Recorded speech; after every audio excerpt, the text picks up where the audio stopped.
Olá pessoal, sejam muito bem-vindos a mais uma aula de Excel aqui do canal. Meu nome é Natan e hoje a gente vai começar uma série de 3 vídeos falando sobre estruturas condicionais no ambiente da planilha eletrônica, tá bom? Nesse primeiro vídeo, a gente vai começar de uma parte mais básica. Vamos primeiro entender o que é uma estrutura condicional e depois a gente vai trabalhar aqui com a função se. Beleza? Então você vai entender qual que é a lógica por trás dessa função e a gente vai aplicar ela juntos aqui no exemplo que eu separei, tá bom? Segura aí que o vídeo está muito interessante e a gente começa logo após a vinheta.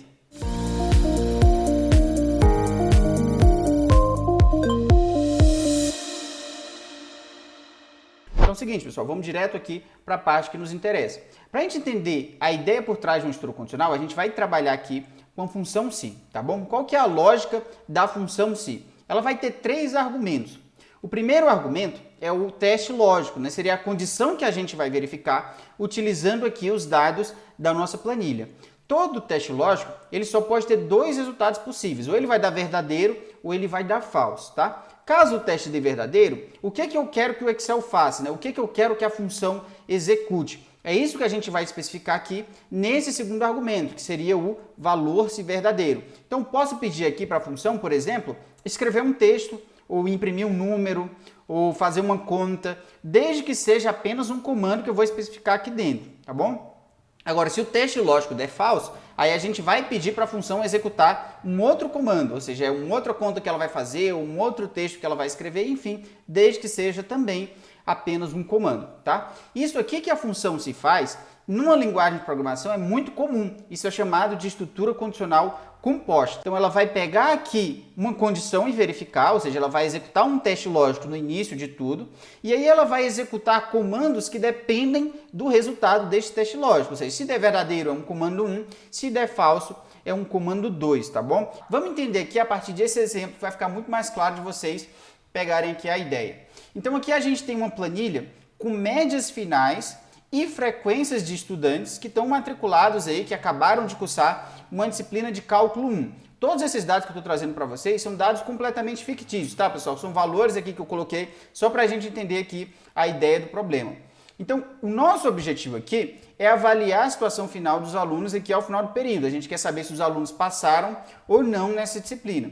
Como é que a gente vai fazer isso? Qual que vai ser a nossa base aqui para fazer as análises? Vai ser o seguinte critério de aprovação. Para o aluno passar, a média final tem que ser maior ou igual que 60 e o percentual de frequência nas aulas vai ter que ser maior ou igual que 75%.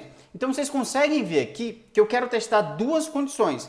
E elas são condições complementares, ou seja, não basta o aluno passar por média, ele tem que passar por frequência também. Então, como é que a gente pode, por exemplo, analisar o resultado pela média? A gente vai quebrar isso aqui em 3 etapas, tá? No caso aqui, a gente está interessado em trazer a ideia desse fluxograma para dentro de uma fórmula que utiliza a função se. Então, como é que vai ficar? Coloco aqui igual se, e aí eu vou fornecendo os argumentos.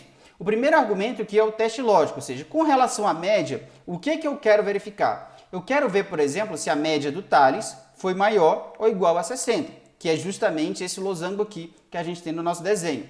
Então, se B4 maior ou igual a 60, o que eu quero que a função faça? Eu quero que ela imprima para mim a palavra aprovado. Então, a gente vai colocar aqui palavra aprovado. Só lembrando aqui, pessoal, que como isso aqui é um texto, né, como ela vai imprimir uma palavra, eu tenho que especificar isso entre aspas, tá? Senão o Excel ele vai dar um erro de nome, né, significando aí que a gente colocou o argumento de forma errada.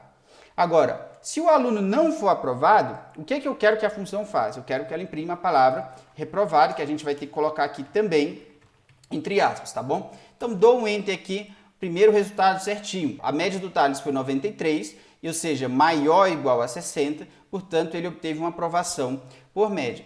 Então, vamos trazer essa fórmula aqui para os outros alunos.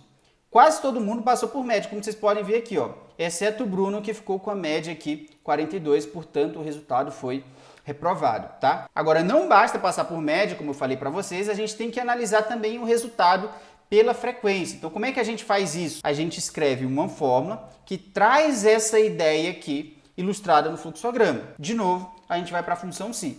Então, se a frequência do primeiro aluno aqui foi maior ou igual que 75%, o que eu quero que aconteça? A função vai imprimir a palavra aprovado. Eu estou nessa parte aqui do fluxograma. Então, vai ser impressa a palavra aprovado.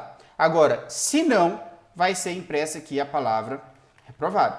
Então, trazendo aqui esse resultado para os outros estudantes, a gente vê que alguns alunos passaram por média, por exemplo, a Luísa passou por média, mas não passou por frequência, tá? E aí a gente vai mais uma vez utilizar a função se para fazer essa lógica de pegar a situação final de todos os alunos. Até daria, nesse caso aqui, como a turma é pequena, para a gente verificar isso visualmente, né? Por exemplo, o Thales foi aprovado por média e foi aprovado por frequência. Então, a situação final seria uma aprovação.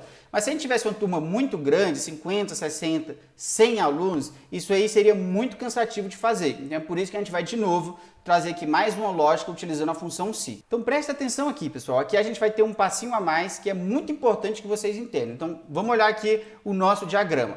Então a primeira coisa que a gente faz é verificar se o aluno foi aprovado por média, ou seja, a gente vê se o que está escrito aqui nessa célula é uma palavra aprovado, tá? Se ele não foi aprovado por média, aí não tem jeito, o resultado final na disciplina foi de reprovação, ou seja, a gente vem para baixo aqui no nosso diagrama. Agora, se ele foi aprovado por média, a gente vai testar uma outra condição, que é se ele foi aprovado por frequência. Caso isso seja verdadeiro, a gente imprime a palavra aprovação, senão a gente vem aqui para baixo e o resultado seria a reprovação. Então, como é que a gente faz aqui com a função se? Presta atenção. Então, primeiro vamos testar a média. Se essa célula aqui tem escrito a palavra aprovado, como é uma palavra a gente vai colocar entre aspas, tá? O que é que eu quero que o Excel faça? Aqui é o valor se verdadeiro, ó. Então a gente está aqui no nosso diagrama. Eu quero que ele teste a questão da frequência. Então cada losango desse, vocês conseguem perceber que é uma função se. Então se ele foi aprovado por frequência, então onde que está o resultado da frequência? Estaria aqui na célula E4, então se E4 é aprovado, o que que eu quero que aconteça? A gente está aqui, ó, vai ser impressa a palavra aprovação. Se não, o que que eu quero que aconteça? A gente vem aqui para baixo e vai ser impressa a palavra reprovação. Então, olha aqui o que que a gente fez, pessoal. O segundo argumento dessa função se mais externa foi uma outra função se, que é essa parte inteira aqui do nosso diagrama. Quando a gente tem uma função se dentro de outra função se, a gente diz que a gente tem duas funções se aninhadas, ou seja, o valor se verdadeiro dessa função se de fora aqui é tudo isso aqui, ó. É uma outra condição lógica que foi testada. É um outro se. Acabou aqui o nosso problema? Não. Por quê? Porque está faltando a gente especificar o que que eu quero que aconteça se o aluno não foi aprovado por média. Ou seja, a gente só caminhou para a direita no diagrama, eu quero saber o que que acontece quando a gente caminha para baixo, que seria o terceiro argumento da função se mais externa, tá? Quero que seja impresso aqui a palavra reprovação. E aí a gente fecha, dá um ok, tudo certinho, foi impresso aqui a palavra aprovação. O Thales passou por média e passou por frequência, portanto, ele foi aprovado na disciplina. Trazendo aqui para os resultados dos outros estudantes, a gente vê que está certinho. Ó. A Luísa passou por média, não passou por frequência, portanto, o resultado final foi reprovação. Tá? A mesma coisa aqui com o Pedro, com a Marta, e o Bruno não passou por média, nem passou por frequência, beleza, pessoal? A ideia que eu queria passar para vocês era essa, eu espero que o vídeo tenha ficado claro. Se você gostou desse vídeo, deixa aqui o seu joinha, se inscreve no canal e também ativa o sininho para você receber notificação sempre que a gente publicar um novo vídeo aqui na Universidade do Excel. Não se esqueçam que esse é apenas o primeiro vídeo da nossa série de estruturas condicionais, e aí nos próximos vídeos a gente vai aprofundar um pouquinho nesse conceito. Se você quiser ir direto para lá, eu vou deixar o link aqui em cima no card, basta clicar que o YouTube já te leva direto, beleza? Um abraço e até a próxima.